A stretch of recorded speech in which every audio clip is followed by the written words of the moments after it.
তৃণমূল কমিশনের এক একজন নেতা তারা বিগত 15 বছরে কয়েক কোটি থেকে শুরু করে কয়েকশো কোটি কয়েক হাজার কোটি টাকার মালিক হয়েছে। যে সোনা পাপ্পুর নাম এসেছে, সোনা পাপ্পু কি সাহিত্যিক, শিল্পী, গান করে, ছবি আঁকে, কী করে? তোলাবাজি করে, এই বালিবাজার কাণ্ডে জড়িত। নানা রকমের অভিযোগ তৃণমূল কংগ্রেসের নেতাদের বিরুদ্ধে আছে। কোথাও কয়লা পাচারের অভিযোগ আছে, কোথাও স্কোয়ার ফুটে স্কোয়ার ইঞ্চিতে টাকা নেওয়ার অভিযোগ আছে। এদের বিরুদ্ধে সিবিআই ইডি হবে না তো কার বিরুদ্ধে হবে? স্বাভাবিকভাবে চোরেদের বিরুদ্ধে ইডি সিবিআই হবে, যেটা হচ্ছে খুব স্বাভাবিকভাবে হচ্ছে। এর সাথে ভোটের সম্পর্ক কী? ভোট হয়ে যাওয়ার পরেও হবে। আরও একবার প্রমাণ হলো যে তৃণমূল কংগ্রেসের হারমাত বাহিনী কতটা ভীত সন্ত্রস্ত, সেই জন্য তারা এই ধরনের বিজেপি প্রার্থীদের উপর হামলা করছে। শুধু হামলা নয়, সেই হামলা করে তার গাড়ি ভেঙে দেওয়া হচ্ছে, তিনিও আহত হয়েছে। এই ভয়ঙ্কর পরিস্থিতি, আমি নির্বাচন কমিশনকে অনুরোধ করব যে এর কগনিজেন্স নেবার জন্য এবং ইমিডিয়েটলি এই দাঙ্গা হাঙ্গামার সাথে যারা যুক্ত, যারা বিজেপি প্রার্থীর উপর হামলা করেছে, তাদেরকে জেলের ঘানি টানানোর ব্যবস্থা করা। প্রত্যেকটি বিল্ডার, যে বিল্ডারগুলো প্রতি মাসে মমতা বন্দ্যোপাধ্যায়ের দলকে উপঢৌকন দেয়, সেই বিল্ডাররা হয় পুলিশের ব্যবহার করে এবং অথবা গুন্ডাদের ব্যবহার করে লিগাল যেখানে লিটিগেশন আছে, সেই সমস্ত লিটিগেটেড ল্যান্ড অর্থাৎ মামলায় জড়িয়ে থাকা জমি, সেই জমি দখল করে সেখানে বড় বড় প্রজেক্ট চালাচ্ছে। আপনারা জানেন বিগত দিনে ইডি বেশ কয়েকটি বহুতল যারা বানায় সেই ধরনের সংস্থা, অর্থাৎ প্রমোটার সংস্থার ওখানে রেড করেছে এবং এক্ষেত্রে বড় ভূমিকা পালন করে এই শান্তনু সিনহা বিশ্বাস, এবং সেই জন্যই সে পালিয়ে বেড়াচ্ছে। এখন সে ধরা দিচ্ছে না পুলিশের, মানে ইডির কাছে। সে নিজে পুলিশ হয়ে পালিয়ে বেড়াচ্ছে। মানে আমরা জানতাম পুলিশের ভয়ে চোর পালায়, এখন দেখছি ইডির ভয়ে পুলিশ পালাচ্ছে। সে পালিয়ে ঘুরে বেড়াচ্ছে এবং এর জন্যই কলকাতার বাইরে শান্তনু সিনহা বিশ্বাসকে কোনো ট্রান্সফার হতে হয়নি। শান্তনু সিনহা বিশ্বাস কলকাতার বাইরে বলতে ওই দক্ষিণ কলকাতার মধ্যে মমতা বন্দ্যোপাধ্যায়ের আশেপাশেই তিনি ঘুরঘুর করছেন। এবং তদন্ত হওয়া উচিত, শুধু দেবাশিস কুমারের নাম যে এসছে, তিনি কি শুধু জড়িত নাকি তৃণমূল কংগ্রেসের সর্বোচ্চ নেত্রীও জড়িত?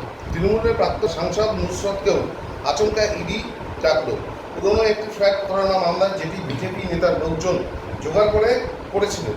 এই মামলায় ডেকে পাঠালো ইডি। দেখবেন, ইডি সমন দেওয়ার যখন সময় হয় সমন দেবে। যাদের বিরুদ্ধে মামলা আছে তারা সমন পেয়ে ইডির কাছে যাবে, ইডিকে বলবে যে তারা আদৌ জড়িত কি জড়িত না। ইডি ডেকেছে মানে সে অপরাধী এরকম তো নয়, আমরা সেটা বলছি না। তাকে গিয়ে ইডির কাছে কাজ দিয়ে কাগজপত্র দেওয়া। সূত্রের খবর পেয়ে ইনকাম ট্যাক্স ডিপার্টমেন্ট গত রবিবার দেবাশিস কুমারের বাড়িতে অভিযান চালিয়েছে।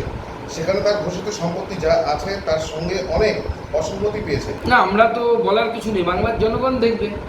আমরা আর কি বলবো? আমরা তো বলেছি বহু বছর ধরে বলছি, বহুবার বলেছি যে তৃণমূল কংগ্রেসের নেতারা এই লাস্ট কয়েক বছরে কয়েক কোটি টাকার মালিক থেকে শুরু করে কয়েকশো হাজার কোটি টাকার মালিক হয়েছে এক একজন নেতা।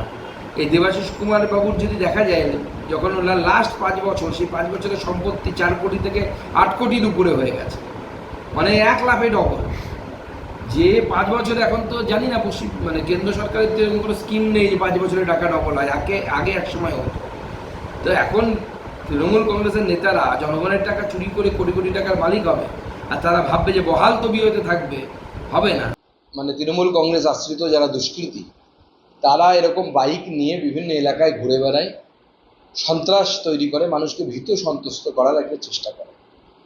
নির্বাচন কমিশনের এই যে নির্দেশ, সেই নির্দেশ হয়তো কিছুটা এটাকে মানে জনগণকে চাপ মুক্ত রাখতে সহায়তা করবে এবং জনগণকে যে ভয়ের পরিবেশ তৈরি করে তৃণমূল কংগ্রেসের হারমাত বাহিনী, সেই তৃণমূল কংগ্রেসের হারমাত বাহিনী ভয়ের পরিবেশ তৈরি হওয়ার হাত থেকে হয়তো জনগণকে কিছুটা বাঁচানো যাবে। তবে এক্ষেত্রে খেয়াল রাখতে হবে, যারা বাইক ব্যবহার করে যারা রুজি রোজগার করেন তাদেরও যেন সমস্যা না হয়। বিশেষ করে যারা বিভিন্ন সব হোম ডেলিভারি বা খাবার ডেলিভারিতে যারা কাজ করে, তাদের ক্ষেত্রে যেন কোনো অসুবিধা না হয়। বাহিনীকে পুলিশ ব্যবহার করে, কিন্তু এবার যেটা নির্দেশ যে কেন্দ্রীয় বাহিনী পুলিশের আওতায় থাকবে না, সে প্রয়োজন হলে অ্যাকশন নিতে পারবে। পশ্চিমবঙ্গ পুলিশ অনেক জায়গাতেই যেখানে গন্ডগোল হয়েছে, তার যে শর্টকাট রাস্তা, সেদিক দিয়ে কেন্দ্রীয় বাহিনীকে না নিয়ে গিয়ে ইচ্ছে করে ঘুরিয়ে অনেকটা, যেহেতু তারা লোকাল জায়গা চেনে না, তারা ঘুরিয়ে নিয়ে গেছে। উদ্দেশ্য একটাই, তৃণমূলের কংগ্রেসকে অ্যাডভান্টেজ পাইয়ে দেয়া এবং তৃণমূল কংগ্রেস পুলিশ বা কেন্দ্রীয় বাহিনী আসার আগে যাতে যা করার সেটা করে ফেলতে পারে। তাই নির্বাচন কমিশন বাধ্য হয়েছে এই ধরনের নির্দেশ দিতে। এখন যদি লোকেশন থাকে স্বাভাবিকভাবে কেন্দ্রীয় বাহিনীর জওয়ানরা যারা থাকবে তারা জানতে পারবে যে তারা কোথায় যেতে হবে, কীভাবে যেতে হবে, কোনটা শর্টেস্ট ওয়ে যাওয়ার।